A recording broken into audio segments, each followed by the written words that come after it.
Mon prochain invité, on s'est connus au cégep, puis j'aimerais dédier cette chronique-là aussi à un de mes amis, malheureusement décédé l'automne passé, Steve Laperrière, qui a déjà fait une chronique de lutte ici. Steve, qui était un bon ami, qui est un excellent imitateur aussi, avec qui j'ai étudié en communication. Ben, mon prochain invité, on s'est connus au cégep de Limoilou. C'est drôle que je travaille là maintenant. Et également, on est deux fans de... Attendez un petit instant.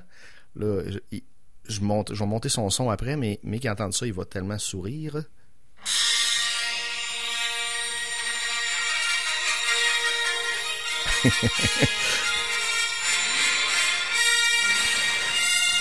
Martin Caron, mes hommages, mon cher.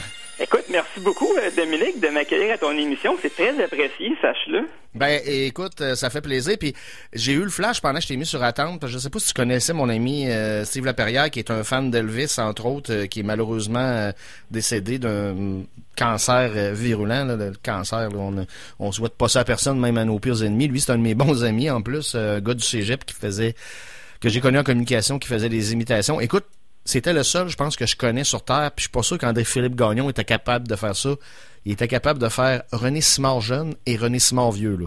Non, malheureusement, je n'ai pas eu le plaisir de connaître Steve. J'en suis désolé. Mais en tout cas, fait que je voulais dédier cette chronique-là. Tu prends le relais, mon cher, puis écoute, même moi, tu sais, on suit les deux sur Facebook. Quel merveilleux outil pour pas perdre de vue de bons vieux amis. Absolument. Mais là, quand des fois tu partages, je sais que tu es un fan des films d'horreur et tout ça. Un peu moins moi, là, mais bon. À part peut-être les bons vieux Jason et Freddy. Mais là, quand j'ai vu que tu étais un ancien arbitre de lutte, j'ai fait, hein? Wow, minute, là. Puis là, quand tu m'as offert ça la semaine dernière, là, justement, de venir faire une chronique de lutte, j'ai fait, ben, pourquoi pas, parce que j'en suis moi-même un fan. On va mettre ça au clair tout de suite. Oui. T'es pas dans la NSPW, tu les respectes. La NSPW est ici sur la rive nord. Entre autres, on connaît Marco Estrada, on connaît entre autres Frankie the Mobster, Marc-André Boulanger qu'on a vu dans District 31. Les gens qui entendent ça disent, hein, il était dans District 31. Oui. Mario Jean, à un moment donné, faisait un genre de peddler, de vendeur de drogue, et il y avait un garde du corps. C'était Marc-André Boulanger. Un gros bonhomme au crâne rasé, plein de tatous. Ouais, qui a l'air méchant, mais quand vous le connaissez, il est tellement fin et adorable, ce gars-là. Là. Marc-André Boulanger est adorable. Frankie the Mobster est un salopard. Ah ouais, oui, effectivement. Quand il entre dans son personnage, là, avec son gros serpent autour du cou, il fait peur. Oui, il était peur, effectivement. Mais oui, t'as raison, Dominique. J'ai commencé à arbitrer, moi, dans la lutte professionnelle en 1999 à Québec pour la NCW, qui est une fédération qui débutait. T'as tout fait cette année-là. Tu t'es déguisé en Darth Maul. Oui. Puis parce qu'il faut que je dise aux gens qui nous écoutent, si je sais pas si on peut aller sur un site internet du Soleil. En tout cas, moi et Martin, on a eu la chance de faire la première page du Soleil lors du lancement de Star Wars, La Menace Fantôme, malheureusement qui n'existe plus, le très beau cinéma Charest, sur le boulevard Charest.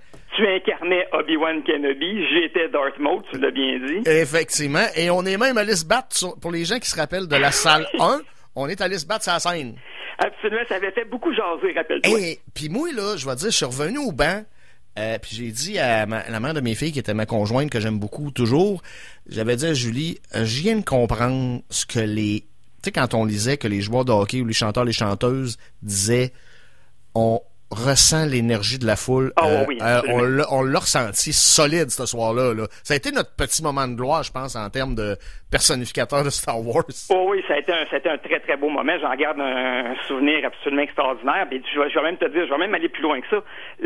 Quand tu parles de sentir l'énergie de la foule, moi, comme arbitre de lutte, je les ressens beaucoup, les énergies de la foule. Et elles sont très souvent négatives à mon égard, malheureusement. Ouais, c'est genre des choux, des vadons, 3 petits points, puis ils mangent donc de la...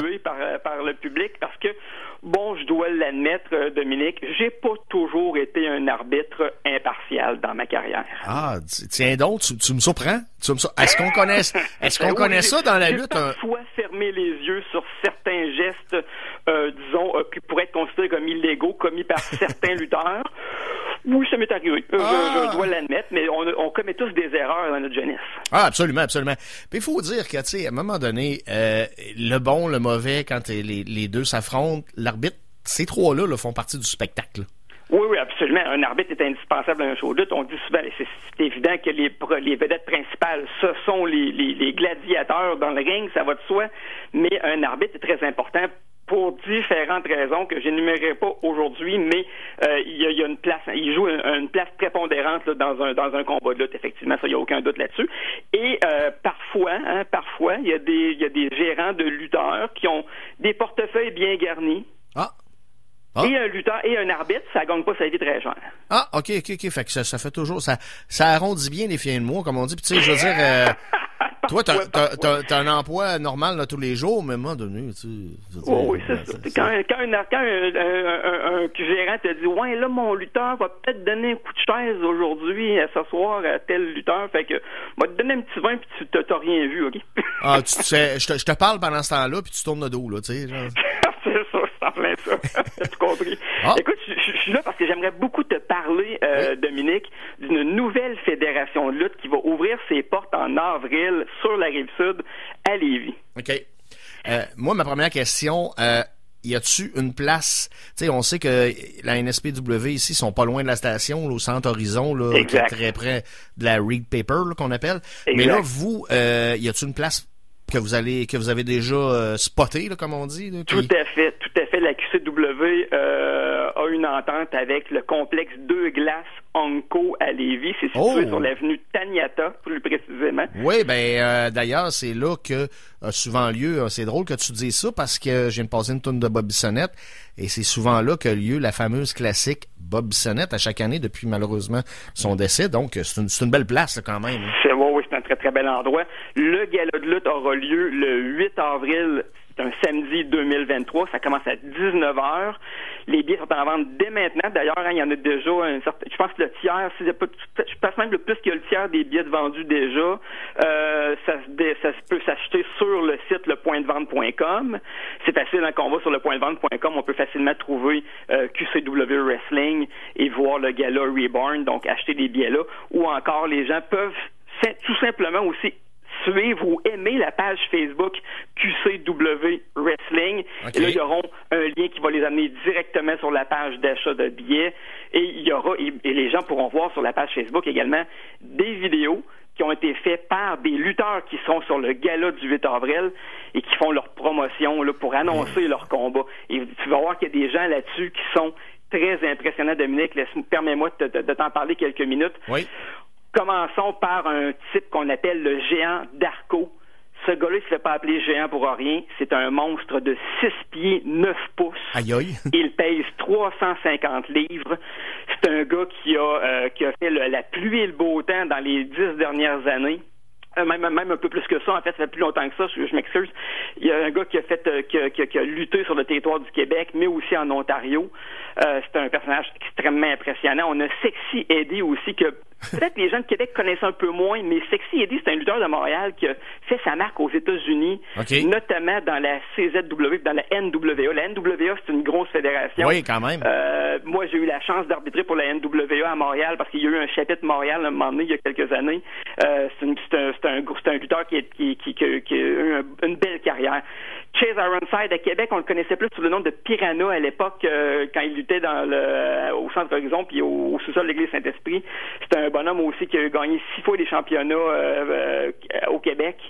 C'est un gros bonhomme également. Et Nova Kane, lui, il est impressionnant en tabarouette. On parle d'un gars de 6 pieds, 2 pouces, 346 livres.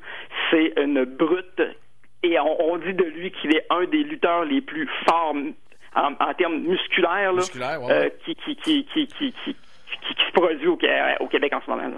Quand même, c'est des mensurations qui font peur, là, ce que tu me dis là. Puis ça va être, puis ça reste que c'est des gars qui sont quand même agiles, qui sont spectaculaires. Des athlètes. Les lutteurs, là, on le dit, souvent les gens regardent la lutte avec un peu de façon condescendante malheureusement, mais un lutteur, c'est un athlète accompli. Là.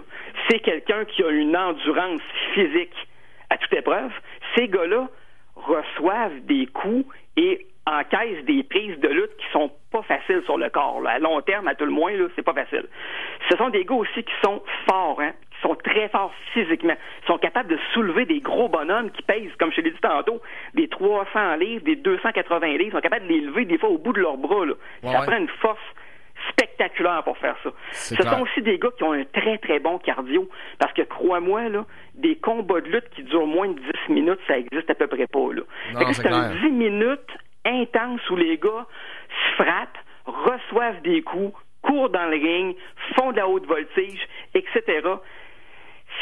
Puis en plus de ces qualités athlétiques-là, ce sont pour la plupart des très bons comédiens. Ouais, non, parce que ça prend, tu sais, je veux dire, faut que tu sois quand même bon comédien, là, tu sais, je vais faire un clin d'œil à quelqu'un que je respecte beaucoup, qui est devenu, un artiste, un acteur de premier plan, Dwayne Johnson, qu'on connaît sur le nom de The Rock. Tu sais, lui, il y avait des mises en scène, puis moi, je m'ennuie du bon vieux temps de lui et de Stone Cold Steve Austin. Tu sais, je me rappelle, moi, ma conjointe, dans ce temps-là, on avait, à chaque jeudi soir, on écoutait la lutte, parce que elle, c'était son The Rock, moi, c'était Stone Cold, puis après ça, on écoutait South Park. Fait que ça faisait des soirées un petit peu, des jeudis soirs un petit peu rock and roll, comme on dit. En effet. Mais on aimait ça, là, tu sais, c'était notre petit moment, là, devant le téléviseur, là, puis c'était bien drôle, là, de regarder ça. Et je juste terminer en disant que je ne serai pas le seul arbitre dans le ring, évidemment, parce que un galop de lutte, là, comme celui de la QCW du 8 avril, c'est 7 combats environ. Okay. Il y aura aussi Mario Deschaines. Mario Deschaines, là, c'est un gars qui a 38 ans d'expérience dans la lutte professionnelle. Oh, quand même! C'est un gars qui a été entraîné par Édouard Carpentier lui-même. Oh, quand même, là! C'est un gars qui a si Dieu le veut, mesdames, messieurs. Très connu comme Big Show. Je sais pas si tu te souviens de Big Show à la WCW. C'est un gars qui a déjà arbitré, Greg the Hammer Valentine et Ricky Martel. Quand même. King Kong Bundy. Mario Deschaines, un homme d'expérience, un vétéran, et ce sera lui le deuxième arbitre dans ce gala-là. Et puis, je peux te le dire, là, il n'y a pas beaucoup d'amour entre Mario Deschaines et moi, je dois te l'avouer. Là. Ah, OK, vous haïssez un peu, c'est le fun, ça. Ben, c'est parce que lui, c'est un arbitre qui est très, très, très vieux jeu, je te dirais. Ah, OK, d'accord. Fait que lui, il donne les bons calls, puis toi, tu donnes les mauvais, c'est ça? Ouais, on pourrait dire ça de même. Hey, écoute, mon cher Martin, on va se reparler de toute façon, je t'en fais la promesse, au moins une semaine avant ce merveilleux gala-là. Donc, on dit aux gens d'aller faire un tour sur la page Facebook de QCW Wrestling. Exact. Il y a des vidéos. D'ailleurs, y a-tu le vidéo où est-ce que toi, t'es un peu baveux aussi? Oui, il y a la vidéo dans laquelle je suis baveux là-dedans. Effectivement, il y a la vidéo de Novocaine aussi. La vidéo de Novocaine, là, ratez pas ça. Vous allez voir à quel point ce gars-là, c'est un fou furieux. Je vais aller voir ça. J'espère qu'il écoute. N'hésitez pas, puis ça me ferait immensément plaisir, Dominique, de revenir à ton antenne, effectivement, une semaine avant l'événement pour faire une dernière petite promotion. Là. Puis au pire, tu viendras au studio, je te lance l'invitation. Ben, ça sera encore mieux. De toute façon, il n'y a plus de COVID, plus de masque, plus rien. Là, ben oui, on se désinfecte les mains, on fait attention. Là, mais bien sûr. Mais c'est ça. Puis d'ailleurs, le prix des billets, peut-être la seule... 20 mon cher ami, c'est 20 $. Évidemment, il y a un petit frais d'administration sur le site du pointdevente.com. Il y a un petit frais d'administration, je crois, de 2 $ environ. Là, fait que au total, tout, c'est 22 $. Vous allez passer une soirée magnifique. Ça va, écoute, c'est 7 combats. Là, fait que vous en avez pour une bonne partie de la soirée. Ça commence à 19h. Tu l'as dit toi-même, le complexe Deux Glaces, c'est un bel endroit. C'est assez inaccessible. Le stationnement est gratuit, rappelons-le, c'est important. Ben, merci beaucoup, Martin, puis on se reparle très prochainement, mon cher ami. Super, passe une belle journée, Dominique. Toi aussi, Martin, bye-bye. Merci. Voilà, c'était Martin Caron, mon bon ami, qu'on s'est connu dans le temps du cégep, comme je disais tantôt, qui est arbitre à la QCW. Donc, allez faire un tour sur la page Facebook QCW Wrestling. Pause.